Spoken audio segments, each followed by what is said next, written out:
Hello, everyone, and welcome to the Canadian Electricity Association's Conversation webinar series. The CEA is the voice of the electricity industry in Canada. My name is Farhan Mirza, and I'm pleased to be your host for today's webinar.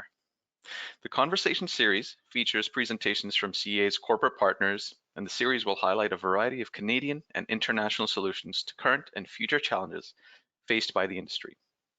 Working with CEA's corporate partners, these webinars have been developed to be of specific interest to those working in the electric utility space from generation through to the customer. For a list of upcoming sessions, check out CEA's website at www.electricity.ca. Before we get started, there are a few housekeeping items that I'd like to go over. Our session today is scheduled to run from 1 p.m. to 2 p.m. Eastern Standard Time. Questions can be asked, and we would encourage you to do so as they come to mind by typing them into the chat function in your window. They will be asked at the end of the presentation. A brief survey will be sent to the webinar participants following the session today. We very much appreciate your feedback and are interested in any topics that you would like to have included in the conversation series in the future. Please keep an eye out for future webinars and events through CEA's monthly newsletter, Current Affairs. With over 6,000 subscribers, Current Affairs is the place to go for Canadian industry news as we connect the national value chain from generation through to the customer. If you'd like to receive Current Affairs, you can subscribe to this free publication via CEA's website, again at electricity.ca. So today, Itron will present our webinar on leveraging multi-purpose network to enable digital utilities and smart cities. Utilities today are faced with dynamic shifts in their business landscape with changing customer expectations, growing penetration of DERs, advent of new competitive offerings, and increasing regulatory requirements. At the same time, cities are looking to modernize their infrastructure and make their communities more livable and sustainable. Traditionally, electric, gas, water utilities in cities have had independent systems to manage their distribution operations that cater to specific use cases. To adapt with evolving landscape, utilities and cities can partner together by leveraging these benefits of a multi-purpose network that can help drive the digitization of roadmaps of utilities while enabling smart city applications for the communities they serve. Today's conversation will dive into how this shared infrastructure can be leveraged and thereby generate economies of scale for the province.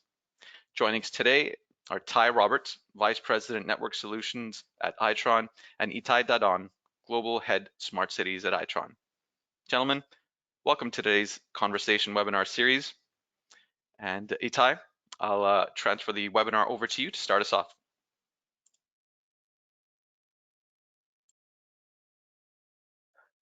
Thank you very much, Farhan. Speaking on mute is never a good thing. Thank you very much for having us.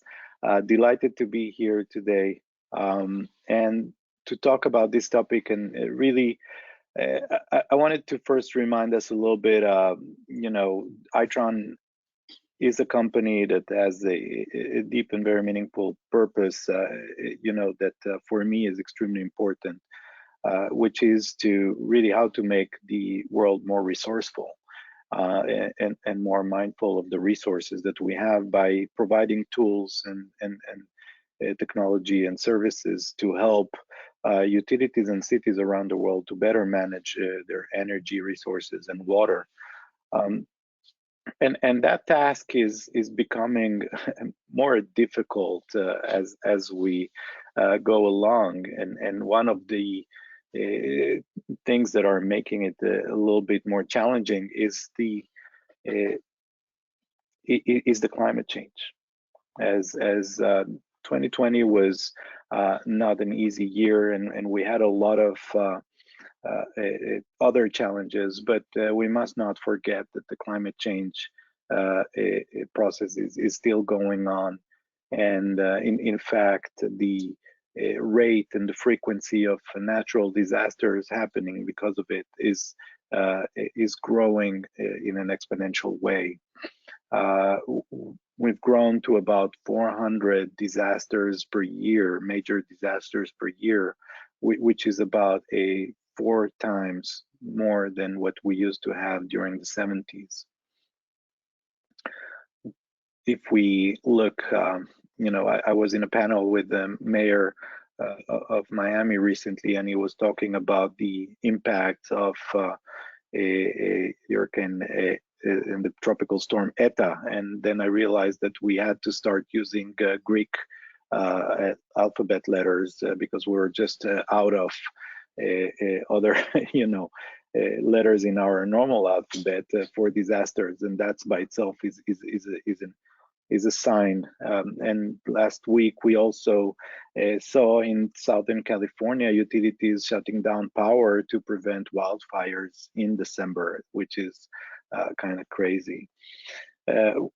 What we're seeing is that these challenges and these impact, these disasters, whether they're natural disaster or man-made, are not only happening more and more frequently, but their impact and their amplitude goes higher and higher. And we see the ravaging wildfires in California, Oregon, Portland, and not only destroying millions of hectares of forests, but also houses and unfortunately taking victims of lives. And of course, the pollution that it generates doesn't stop at the borders, as we probably seen, and as you felt recently. We're also seeing more attempts of hacking and other ways of disruption from nefarious organizations, and in Canada recently, with the revenue services being impacted, just one recent example. So these disasters are directly impacting not only our ability to reach our sustainability objectives, but also just carrying on normal life. And that really, the challenge of resiliency is one that we're taking very seriously at Itron. And how do we bring in together solutions that are both helping our customers improve their sustainability, but also improve directly the communities that we serve, be more resilient. To be more resilient, we need to be more agile, and one of the means to become more agile is to have the right infrastructure that allows to get real information of what is going on across our territory, across our assets, and across the communities that we serve. Having that information in real time at the right time, at the right place, the only way to really generate the necessary insight to allow us to act intelligently and to allow us to respond, whether it's proactively to prevent or to retroactively to react a disaster or something that's going on, in order to minimize the impact and bring back operations and life to normal as fast as possible. So we know that connecting all these assets is a mechanism to get that data, but for that we need the network, we need the tools, put it in place, and that'd be extremely expensive. And therefore, sometimes it's very difficult to for cities or for utilities. Okay, we have so many things that we need to do and connect. Where do we actively start? And get the right priority is very complicated. Is it more important to deploy streetlight controls, or to build a whole set of a new school, maybe? Those are the type of questions that cities that we talk to are facing, and it's very difficult, as we're not directly comparing apples to apples. For that, we effectively built a way of thinking and a tool to enable this prioritization exercise, and we call this the three-dimensional return on investment. Effectively thinking about what are the benefits of each one of these alternatives of investments that we have across three different domains: the social, the environmental, and the economic domains. And putting all three kind of on a three-dimensional graph allow us to understand which one of these alternatives for investments are most important. Let's take a few examples now, and I want to maybe run through some very specific examples of things that we've actually done at Itron, different areas and regions. And let's start with the social dimension, where at the end of the day is really about improving quality of life. So first of all, whoops, wrong direction. A quick sensing, putting acoustic sense with deployed at all cities. Noise pollution is a real issue for a lot of our communities, and understanding there that is happening is the first step in order to take a basically action in order to improve that. And understanding that is not so easy, and these acoustic sensors that are deployed across the city, maybe along highways or near construction zones or near entertainment areas, are really providing a really interesting, insightful data. Gas leak detection, stain sensors that we've deployed, for example, in New York City with Con Ed partnership. These are really putting a lot of gas as we're detecting them very early on, and providing the information through the AMI network. These are extremely sensitive sensors that make sure that we have not only fire department crews, but also UT crews coming into these leaks early on and preventing extreme situations. Outdoor street and lighting area, of course, at Itron, we're world leaders in this domain and deploying street lights, monitoring and control solutions to cities around the world, including in Canada, and that really has a direct impact on quality of life. And for example, in the city of Chicago, we've worked to start deployment of these streetlight solutions first in neighborhoods that were underserved communities living in them. And that was very important because it reduces crime, it improves safety, it brings up more commerce and helps safety on the roads, of course. All these are very important aspects of quality of life. And another example is wastewater flow monitoring to prevent overflow. This is something we did in the Miami-Dade County in collaboration there with the county sewage and water department. This is again showing a multitude of solutions that have a direct impact on the quality of life of the communities that we serve. Environmental stewardship is extremely important, of course. We talk about how to engage consumers for the response program, for example.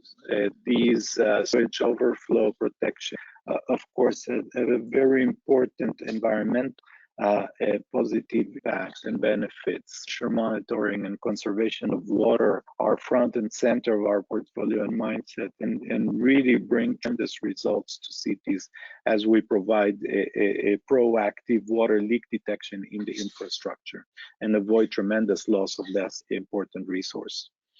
And of course, air quality monitoring becoming more and more important, and we see the value of hyperlocal air quality monitoring as opposed to one station across the sea. That brings really a much better understanding of what is going on, and a very strong ability to react to whether it is local pollution or and also preventive care by allowing maybe sensitive population when there are spikes in bad air quality. We're mostly about young population, senior population, so schools can spend their resources in classrooms as opposed to going outside, for example. Many areas of the world, this is unfortunately the reality of where pollution is.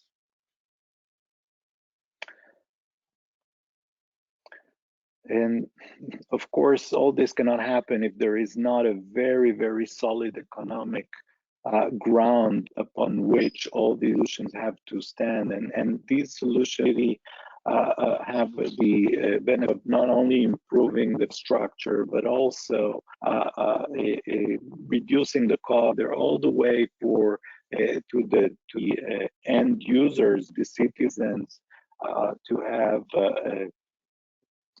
more dollars basically to spend on other things.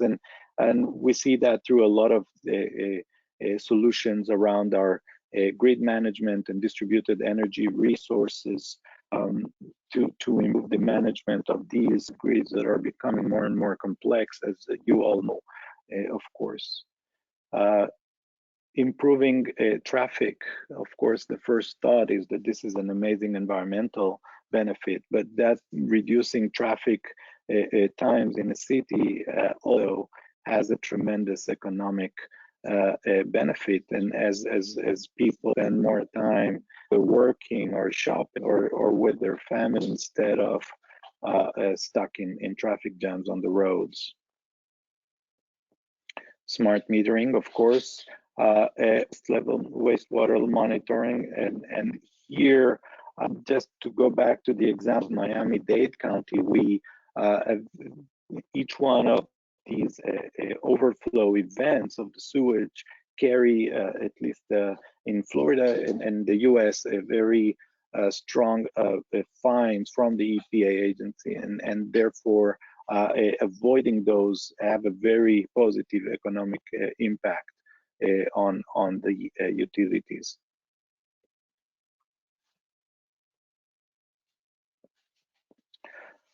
So to summarize, there is a need to increase the ability to think about this infrastructure that every city needs to deploy in order to be more agile, in order to be more to achieve sustainability objectives and their resiliency objectives. Then where to start is reported to think about the dimensional return on investment, about the economic needs, the social needs, and the environmental needs, and measure the benefit different solutions across three domains in order to take the priorities. And every city, every utility, every community is different, and they will have different weights across each one of these domains. But we believe that an approach where creating a single infrastructure not only brings in an economic reality that is much more sound, but also allows us to start to accelerate this digital transformation that really helps bring all this value to the communities. Creates return on investment is not just the return on investment that is measured in dollars, but also in how we improve the quality of life, how we bring in these sustainability objectives to life, and at the end of the day, how do we build on that infrastructure over the decades, as we're not just doing it in a one time, but this is a process that is continuously evolving. With that, I would like to hand it over to Ty Roberts to continue the presentation. Thank you very much, Itai. And thanks for the introduction. And thanks to CAE for hosting us as well. So I think, as Itai just did a great job of outlining, is there's no shortage of opportunity in front of municipalities for investment in areas where citizens' lives can be improved, where carbon footprint and emissions objectives can be met. It's a target-rich environment, if you will. Lots of opportunity. The challenge is always, I think, as Itai said, is how do you prioritize and how do you fund, and how do you provide access to those opportunities. As we've begun outlining earlier here, is the focus for us is on deploying, building and deploying applications that can be delivered on the same infrastructure from a communications and a data management perspective, so that we know that buying an asset and a connectivity solution that you can leverage over and over and over again is critical to help meet business cases for communities that have multiple applications that they want to take advantage of. But even that can prove a significant barrier for entry for especially, it can be large or small, but we especially see it with smaller communities who just don't have the budgets or don't have the sort of the skill set to deploy and manage infrastructure that allows them to deploy multiple solutions on it. So one of the really exciting things that we've seen, and we've been, as Itron, working with our own utility customers, primarily electric utilities, for the last several years, is on the concept of leveraging a communications network and a data platform that has been deployed for smart metering, for example, because there's clear business cases there. There's throughout North America, Canada included, AMI programs have been deployed over the last decade and are still being rolled out. That's an infrastructure that, if the technology is multi-platform and multi-application ready, that could be used for more than just applications that are owned by that utility and managed by that utility. So what we've been talking through with our customers and have seen real traction on in the last, I'd say 12 to 18 months, it's very recent where this has really become a reality and started to manifest, is this concept of the local distribution company, the electric utility, who has an AMI solution deployed, using that same technology and that same infrastructure to provide services, connectivity services for other entities, whether they're utilities or municipalities that are within their service territory, where they have that infrastructure already deployed and it's doing the work for their own business case, their own use cases. Largely, it's smart metering based. But they can use that same infrastructure to connect other devices that are useful for those other utilities or those other municipalities in the service territory. So it's essentially providing a connectivity service. That's what the local distribution company's role would be with their existing AMI asset. In our case, it's Itron who's able to provide, whether it's water metering or gas metering or streetlight control, or acoustic detection, or wastewater management, the applications that Itai has talked about. But those assets can be deployed on that same network that the LDC is using for AMI. The data collected and sent securely to those tenant customers to provide services, new and additional services for their constituents and their citizens. So it's leveraging an asset that already exists to provide new services in order to enable sort of outcomes and results for essentially the same customer base, just in a different sphere. So we're really seeing these collaborations start to take place in the last 12 months, as I said. Itai, you can go to the next slide. So this is, we actually use this as sort of talking points in the early stages of talking to our electricity customers who have an AMI solution in terms of what's in it for them and why is this a useful undertaking. For certain, there are challenges in the way, and largely at this point, it's not a technology challenge. This network that we talk about for sure is multi-application capable. It can support multiple tenants. It can securely deliver data to other tenants. There's some work that has to be done to configure that, but it's not a technological roadblock. Most often, this is regulatory, and those are the considerations you have to think through.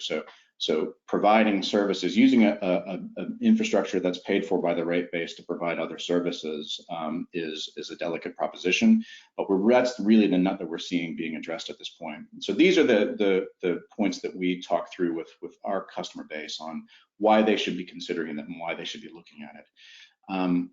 First of all, it provides really minimal new cost to that utility who's already using the solution or this platform to collect and manage, collect data from smart meters, manage smart meters over their own network for their own means. Using it to provide services, there's often plenty of capacity. It's not an issue there. There's ways to provide this securely to third parties, and in this case, Itron takes that responsibility. It's really a matter of keep doing what you're doing as the LDC who's running their own AMI network. All you're doing is supporting a bit more data running over those networks. And what we've also seen is that the the service levels that the host utility has to meet for its own business case and the commitment it has to its own customers is at least as and often exceeds the service levels that any of the tenants would need to achieve. So they're already doing the work for themselves for their own commitment to their customer base and to their utility commission. It's a pretty easy leap for them to provide comparable or similar services to third parties. It minimizes operational risk for certain when there's having a provider like Itron really provide the service on top of using their network. We're not asking them, and the tenant utilities are really not asking them to do anything more than they're already doing. And it's a great way to set a template for providing services to other entities. If you can do this once and figure out how to do it once, it's a model that you can repeat and provide services to multiple different entities within your service territory. And we're really starting to see that at this point. And yes, there's some revenue opportunity, and we've seen that with a number of our customers, that there is money that they can generate from providing services as a connectivity provider. But we're really seeing the traction, honestly, is with sort of the goodwill that this builds within the communities and at the provincial or state level. This collaboration is something that it just makes a lot of sense versus having public entities or utility and public entities invest in the same thing, providing the same infrastructure to enable your own services. So point solutions are more expensive than a shared solution. That just from a social perspective, it makes more sense to the public to invest in something once and have it be paid for once and get multiple use and more value out of it. You can go to the next Itron. So just a very simple sort of overview about how this works. So these solutions that Itron has brought to market and that our investor-owned utility customers have bought and that they're using to provide these services for third parties are all RF mesh-based solutions. So it's a canopy where you need lots of devices that are building that connectivity. So it becomes a simple proposition to add in additional devices here or there because you've got fantastic coverage over a broad territory. You need that canopy application. So that's why this is so often the easiest for an LDC who has an AMI solution where they've got meters, electric meters that are powered and providing this connectivity through mesh technology all over their territory. It becomes a very simple leap to add another type of device or other types of devices to that same platform. So electricity metering and street light control, because street lights are ubiquitous throughout a municipality. They're at a great height for providing mesh-based connectivity. It's another great way of building the infrastructure that you would need to offer other services underneath it.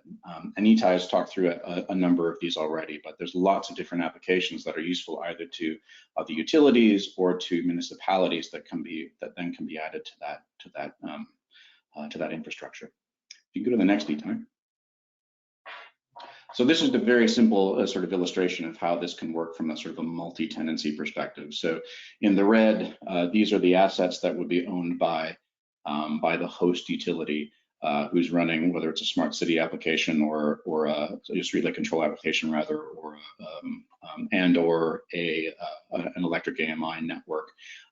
They're going to do what they do. They're going to collect the data that they need. They're going to deploy the back office infrastructure to manage an AMI network and AMI use cases or streetlight control use cases, as it were. That's their asset, their investment. What's going to be shared is at that network layer, whether it's mesh technology and or cellular technology. That's the asset that's being used to provide connectivity. Once you have that framework in place and you're servicing all those devices that are outlined in red, being able to add different tenants with similar or other devices that can be added to that network with the same communication technology is a pretty easy next step. And we've got means of making sure that that's done securely from a data management perspective, where each party's data goes only to them. It's not really touched by anybody else. So it's secure, there's no privacy issues. And that's really the gross order level, sort of how this can be made to work. If you go to the next slide, please, Itai. So just why this makes so much sense and why we're really seeing traction here in the marketplace is a lot of this has to do, frankly, with sort of access to service, and it's a matter of fairness, quite frankly, where the entities that have the ability to deploy this kind of infrastructure to start their own digital transformations, start their path down industrial IoT use case enablement to provide new services and connected services for their own customers. Those same customers are customers of other utility services. So if you have an electric hookup, you're going to have water hookup. You may also have a gas hookup. You're also a member of the community where you're requiring and needing services from that community.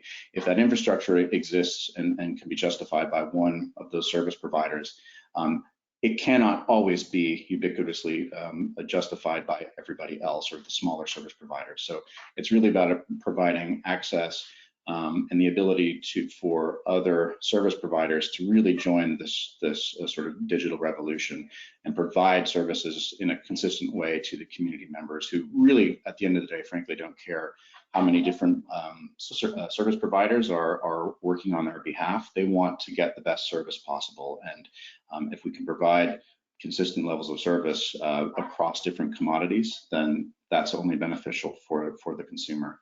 So that connectivity is essential to do that. And I think what we're also realizing or need to realize sort of as an industry is that LDCs and utilities who have been able to roll out AMI networks for their own use have really developed a skill set that is I think very unique and very valuable. It's not just about providing connectivity as a service like a cellular provider or a carrier does, which of course is tremendously powerful, but being able to manage hundreds of thousands or millions of connected devices, make sure they're always on, make sure they're always reachable, managing them as assets and ensuring connectivity to them is a very different and specific skill set that a lot of AMI solution providers themselves as utilities have developed over the years. And that's a skill set that's really highly leverageable and useful to deliver these other services as well. Of course, because we then are opening the door to allow different services and different service providers to use the same connectivity, that's providing absolutely social benefit. The more services that can be provided at a lower cost, the better for us as consumers. It's engaging consumers with more services and providing them with comparable levels of sort of interaction and with their service providers. That's of course very valuable. There's also, I think, a lot to be said about this creates a platform through which local business can be generated and ideas that come out of the local community in terms of additional services that need to be offered, and even local service providers have the opportunity to deploy devices on those shared networks as well. So we're really seeing drives within communities to identify the next new great idea that's going to solve a local problem and being able to automate it. That's absolutely part of the solution here as well. And this, as Itai described earlier, this really just allows for more services to be delivered in a resilient way and be able to sort of weather the storms, real and virtual, that we see more and more as communities and the challenges that we're seeing from a sustainability perspective. We have more services that can participate and be in achieving the ends of becoming more resilient by taking this approach. So I'm going to pause there, and I think we're ready to go to questions.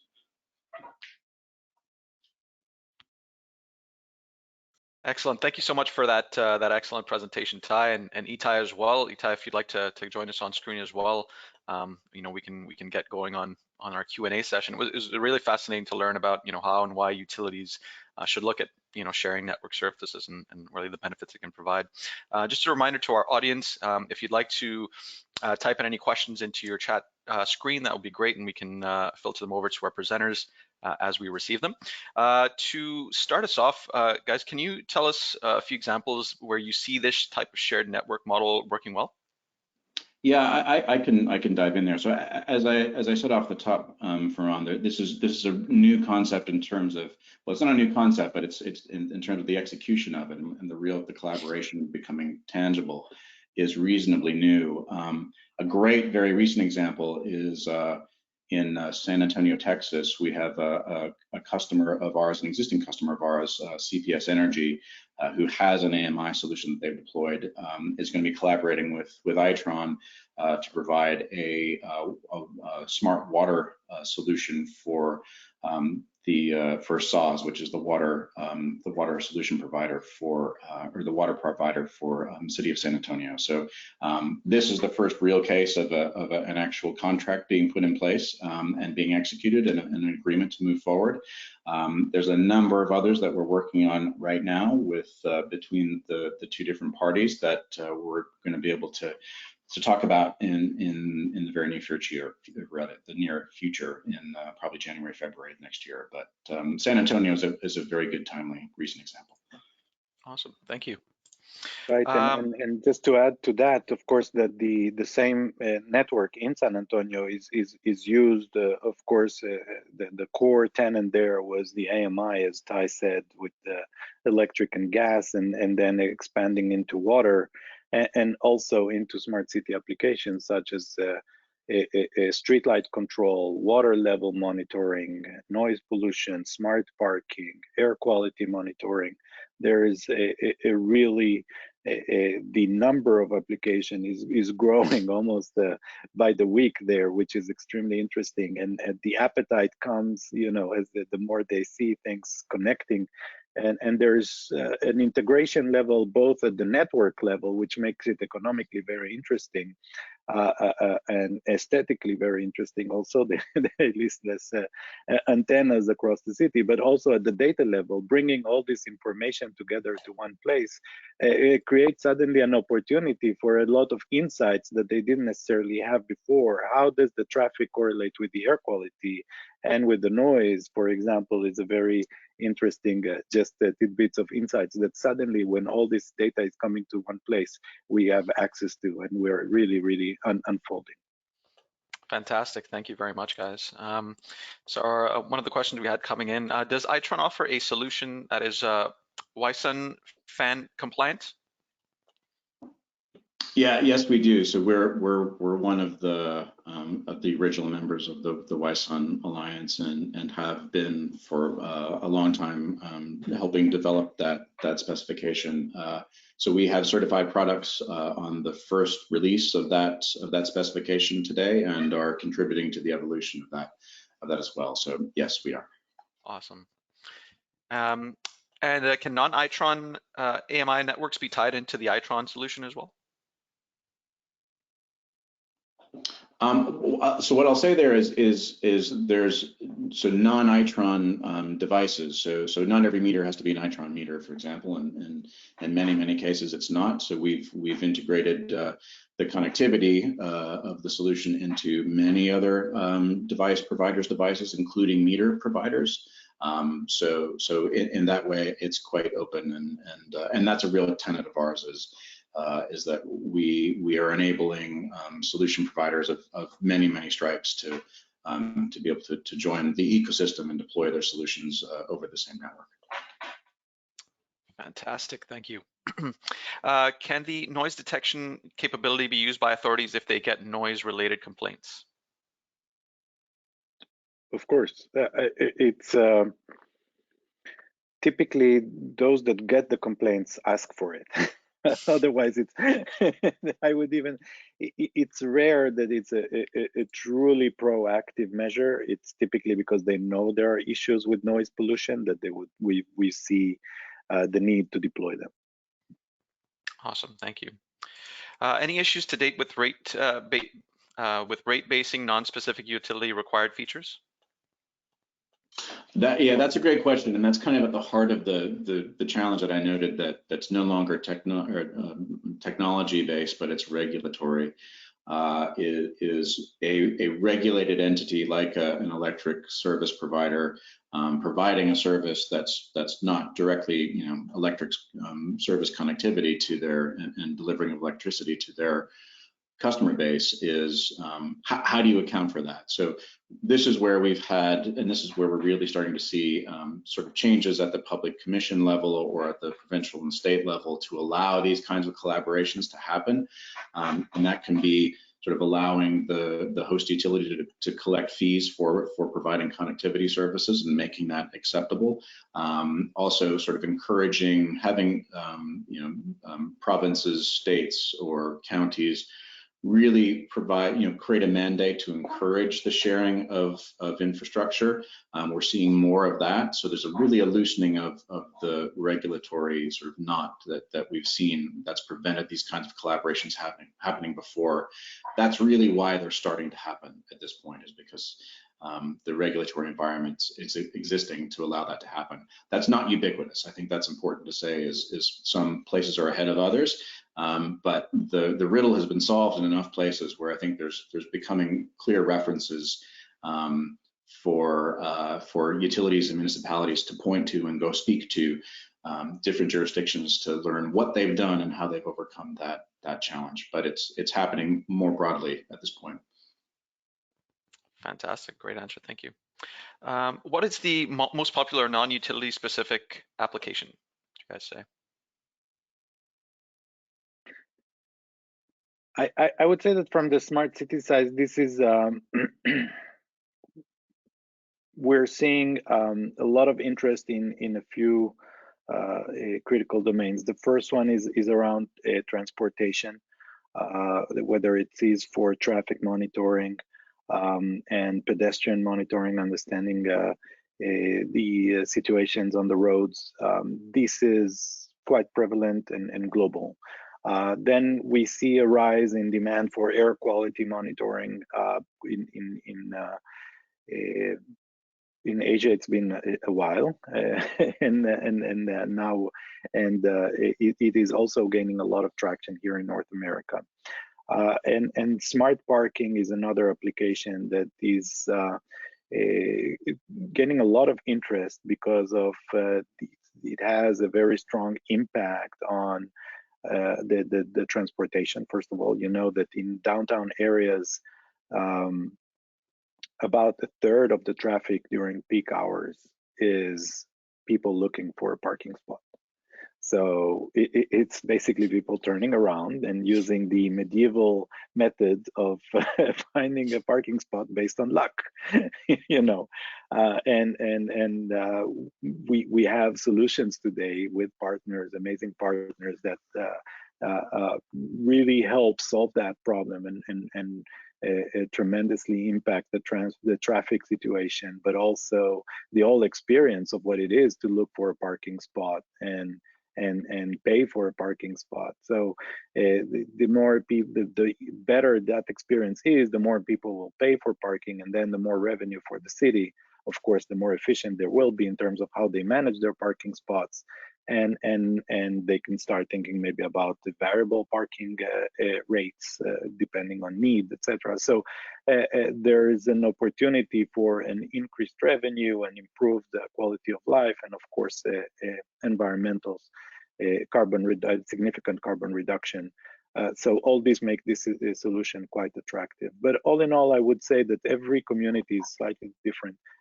And what is important is to understand the flexibility of whatever system and solution you pick to really adapt to the needs of your community. And yes, there are some that are cookie cutter solutions that you can take across multiple, but we also see the need for different communities to have their own solutions that don't replicate elsewhere. And having this openness and these standards and interoperability is quite important. And one of the strong value propositions that we believe we bring to the table. Excellent, thank you. Does Itron provide all of the end data collection elements, such as noise, water, air, measurement, capture? So one of the slides that I showed the ability to centralize the data in one smart city platform. It's called Streetlight Vision, or SLV in short. And as we develop that platform, we're capable of bringing more and more data components into that platform. So yes, today, for example, in San Antonio, most of those sensors that I mentioned, their data is coming all the way to one single pane of glass and SLV. Excellent. Can other providers of data collection services devices be used? Yes, it's very important to have open APIs and very well defined APIs to enable the use of that information whenever the CT or the utility wants it to get to. Yeah, I think it's just to underscore that. I think Itron's not an expert at acoustic detection. We're not experts at stormwater management. There's a lot of things we don't do. We're experts at metering. I think we're experts at enabling the infrastructure and putting in place the communications infrastructure and the data management infrastructure to allow those to create those solutions. But we have a broad ecosystem of solution providers that are experts in those domains that are bringing their solutions to be deployed on that platform. Okay, thank you. Have regulators been open to these types of solutions?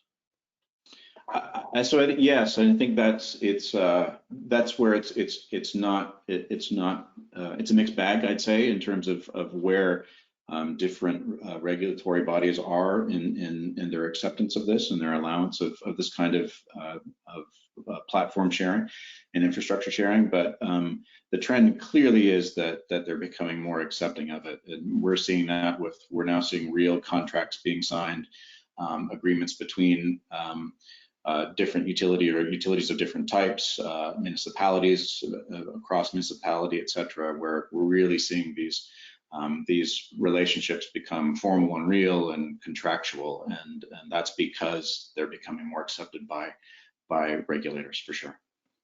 So follow up, I guess, where's the most convincing required? Is it the federal, provincial, or regulators, utilities? Where would you say? Great, yeah, great question. So I think where we've seen sort of the allowance for that has to happen is at sort of the state or provincial level. That if there's a mandate there that allows it to happen for municipalities and entities within the province or state, that seems to be the most important. I think we've seen often it's municipalities who are working with some of their utility service providers who are providing the impetus for, hey, we think this is important. We think that this collaboration is necessary. That a municipality is saying we can't afford to put up and manage this kind of infrastructure on our own. We need help to do this.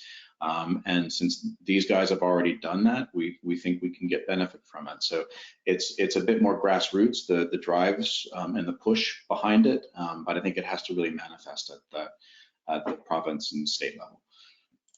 Thank you. So what do the new revenue opportunities to utilities look like? I can start with that, Itay, and then I'll hand it over to you. So it's a great question. I think we're seeing at this point sort of baby steps where the easiest thing, and this was part of what I shared earlier in terms of what's in it for the host utility. The easiest thing for them is to essentially do nothing beyond what you're already doing to manage your own business. And just provide connectivity as a service to whoever the tenant is, whether it's another utility or a municipality. And in that way, it's very simple, and so the revenue that they're going to make is just a connectivity fee, if you will. And that can be, it's usually not huge, but it's a good first step. Where we've seen different of our customers really start thinking beyond that and what can they do next is when a utility today, or a large utility especially today, is providing, they're providing billing and call center and analytic services for themselves and for their own services, we certainly see several of our customers thinking about, can we do some of these other things that we're already really good at and doing it for ourselves, and extend that into a service or a service capability that they can offer beyond just their own business, their own regulated business, and for other purposes. I think the further you go into that, it's probably a little bit more challenging, which is why this is connectivity is a good first step, because they don't have to do anything beyond what they're doing already for themselves to start. But we certainly see that there's possibilities beyond that for certain to provide more services, and even to take some of the become a provider of connectivity outside of their own service territory. We've seen sort of the non-regulated arms of some utilities really look at taking this infrastructure that they become very good at managing themselves, and can we go and set that up with Itron's help and other people's help, and set that up and become a service provider outside of their own sort of native service territory. So there's a lot of different ways that this will likely evolve and develop from here. Yeah, I think we see really, you said before in your presentation that the utility knows already how to and reach every house in their territory, and not many entities or organizations know how to do that, whether it's from the logistics or operational excellence that's required, and at levels of performance and reliability that are unseen in other industries, right? So taking that experience and adding to that a new type of level of innovation can completely create a new role for the UT, basically, in servicing our communities that spans way beyond what it is today, and a completely different meaning. We believe that we have a full roadmap to support transformation, and it's also a role of kind of holding by the hand the municipalities and the provinces to make them more sustainable, make them more resilient. How do we've seen a lot of mayors say, okay, our city will be carbon neutral by 2030 or 2035 or 2040, depending on how aggressive they want to be. The truth that behind that, a lot of people are scratching their heads. How are we going to achieve that? And the utility has a tremendous role to play in that, and they can play with, but it demands adoption of technology and use of that in collective infrastructure. It doesn't necessarily all translate to revenue directly, but in terms of the role that utility play, it's a much enhanced role that is a much bigger part of it means to create and build and maintain the community. Thank you. For municipalities, how does partnering with a utility compare to using the phone company cellular system? Yeah, it's a great question. So I think, so in our experience, it's lower cost, to be frank.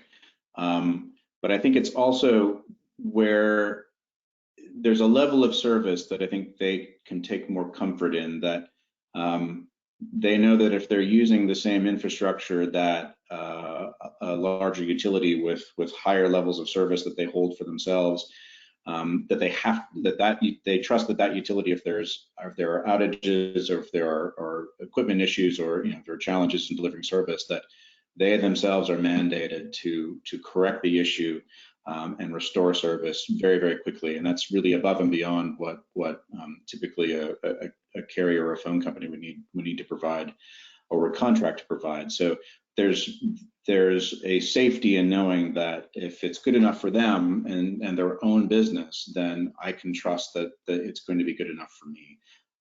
They really sort of see themselves as, I need the same level of service as they're already committed to provide their own selves. So in that way, it's a safe investment and a safe path forward.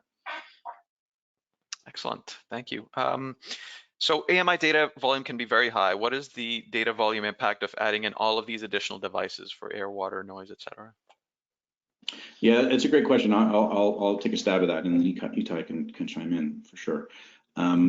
So what we see in most networks, that probably all networks that we deploy, is the capacity of the network that's used for AMI data, and even if it's AMI 15-minute readings that are streaming in every 15 minutes, which is kind of the most use for an AMI solution that we've seen from a traffic perspective.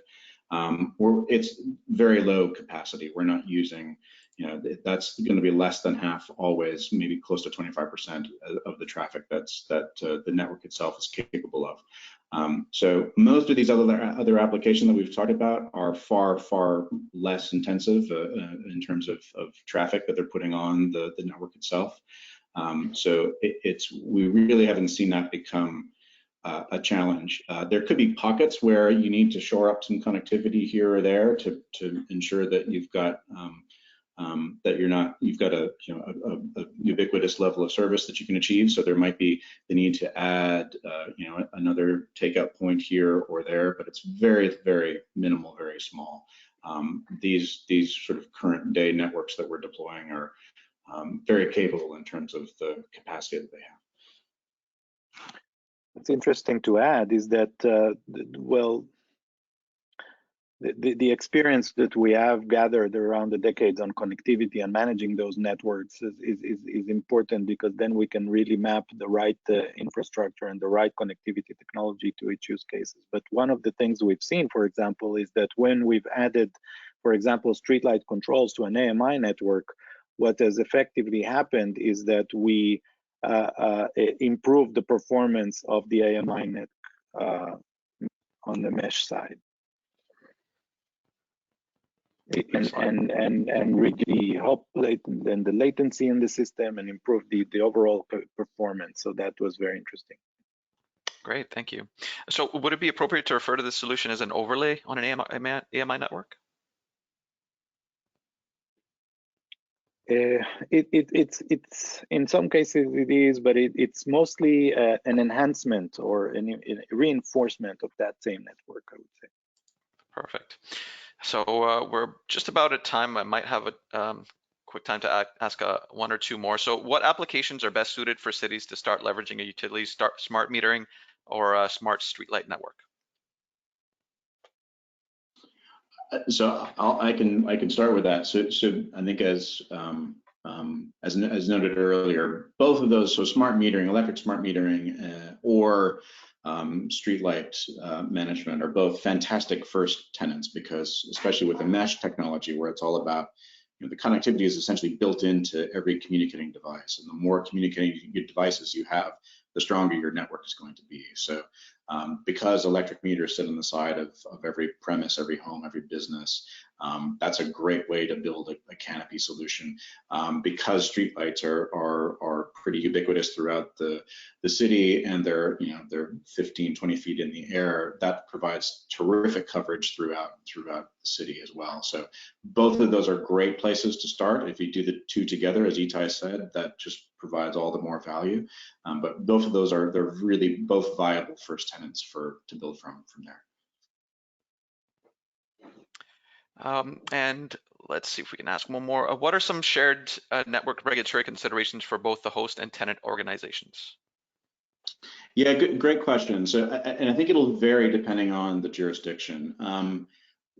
I think from the tenant side, I think the consideration is and where we've seen the most focus is on ensuring that the duration of service that they expect, if it's 10 years, 15, 20 years, whatever it may be, that's aligned with and can be sustained or supported by the host utility. That's a key consideration. I wouldn't say that's not really a regulatory constraint. That's more just of a continuity of service requirement that the tenant will have in their requirements that they're bidding for.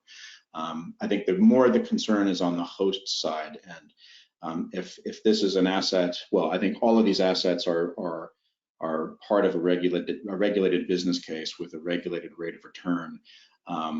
Is if you're collecting new revenues using that infrastructure beyond its use, its expected use, and that it was approved for from a use case perspective or a rate case perspective, what happens to that revenue, and how do we justify collecting it? That's been the hardest part for different utilities in different jurisdictions to address. But it is addressable. There's lots of different ways for that to sort of be managed, and I think typically it's utility commissions realizing that yes, there is a benefit in these entities sharing a service. We will not have the same customer base paying twice or three times or four times for connectivity for different things. They're going to pay once. And yes, it's fair for that host provider to collect something for the use of that network by a third party. If at the end of the day that comes out as net positive for the community and the rate base and the rate payers, which it does, then it can be justified in that way. Perfect. Thank you very much. That was great. So I think we'll end it there. And thank you to our audience for asking those great questions, and to our presenters for their presentation and then taking the time to answer those great questions. With that, we'll bring today's session to a close. But just before we go, mark your calendars for our final conversation series webinar of 2020 on Tuesday, December the 15th. PwC Canada will have a panel discussion on cybersecurity, understanding an OT attack. We will be back with more webinars and events in 2021, and they can be found in our monthly newsletter, current affairs, or you can go to the news and events section on our website at electricity.ca. In closing, I would once again like to thank our presenters, Ty and Itai from Itron, and for each of you for joining us today. This concludes today's session, and we'll talk to you next time. Bye for now. Thank you.